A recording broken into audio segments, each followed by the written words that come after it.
আজকে বাইরে যে কি রৌদ্র উঠেছে কি বলবো তোমাদেরকে।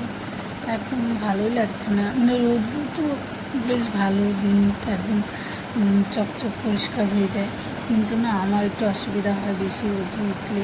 যেমন মাথা যন্ত্রণা, এত মাথা যন্ত্রণা করে কি বলবো তোমাদেরকে। আজকে মাথা যন্ত্রণার জন্য আমি আজকে বাইরেই বের হইনি, কারণ ছেলেকে স্কুলে দিতেও যাইনি, এমনকি আনতেও আমি যাব না। তাই আমি বরকে বলেছি তুমি নিয়ে আসো, কারণ আমি রোদ্রের দিকে তাকাতেই পারছি না। কত কষ্ট করে যে কাজকর্ম করে স্নান করে যে ঘরে ঢুকেছি, দরজা জানলা বন্ধ করে রেখে তারপর আমি ঘরে থাকি, কারণ রোদ্রে তাকালেই না আমার মাথা যন্ত্রণা উঠে যায়। আর মাথাটা আমার আজকে সকালে ঘুম থেকে উঠেই ব্যথা করছিল।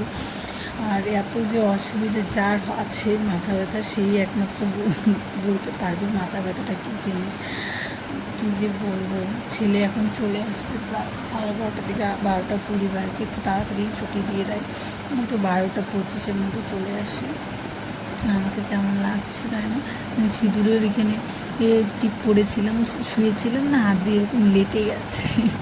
কিছু করার নেই। আর এত গরমও লাগছে, কিন্তু রোদ উঠেছে, বৃষ্টি হয়েছিল, যে জায়গাগুলো ভিজে ছিল, কাদা কাদা হয়ে গেছিলো, সমস্ত কিছু পরিষ্কার হয়ে যাবে। কিন্তু রোদ্রু তো ভালো, কিন্তু যে বাইরে যাওয়া যায় না, এটা সবথেকে বড় একটা মুশকিল আমার জন্য। জানি না কার কেমন লাগে, কিন্তু আমি অন্তত রোদ্রু উঠলে বাইরে যেতেই পারি না। আমার খুবই দরকার একদিন জলপাইগুড়ি, মানে আমার শ্বশুরবাড়ি জলপাইগুড়ি থেকে যেতে হবে, কিন্তু সেটাও আমি যেতে পারছি না, কারণ এই যে রোদ্রু আর মাথা যন্ত্রণা তো আমার আছে। আর আমার শরীরটা না ইদানিং খুবই খারাপ, কি বলবো, এত দুর্বল হয়ে গেছে, কেন হয়েছে বুঝতে পারছি না। খেতে ইচ্ছে হয় না, ঘুমও আমি এখন ঘুমোতেও পারি না। আগে খুবই ঘুমোতাম, এখন ঘুমোতেও পারি না।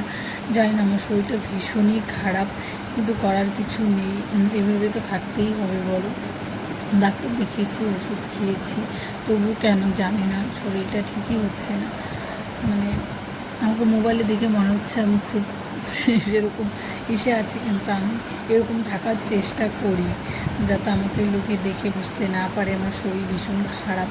কারণ লোককে দেখে কী হবে বলো, আমি তো আর লোককে দেখালে তো আমি সুস্থ হয়ে যাব না, তাই আমি লোককে দেখাতে চাই না।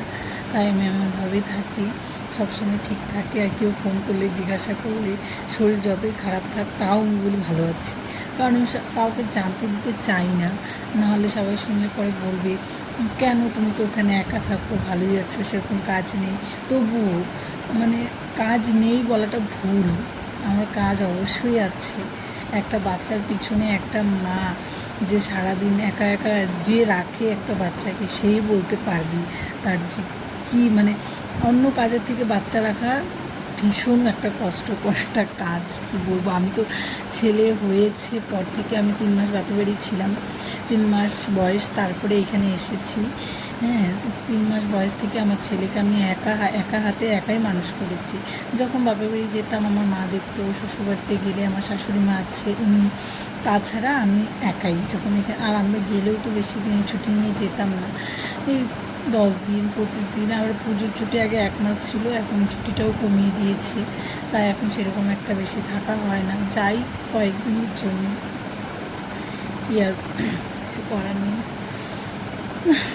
কী আর করবো। দেখি ছেলে কখন আসে, এখন লুকিয়ে থাকবো। ছেলে আমাকে বলে তুমি তোমাকে আসলে ধাপ্পা দিলে না, তাই এখন কিন্তু লুকিয়ে থাকবো দরজার পাশে, আসলে পরে ধাপ্পা দিলে ভীষণ খুশি হয়, ভীষণ খুশি হয়। যাই, এখন আর কিছু করার নেই, মাথা যন্ত্রণা করছে তো, তাই চশমাটা পরেই বসে আছি, নাহলে কী বলবো, রোদ্রে তাকাতে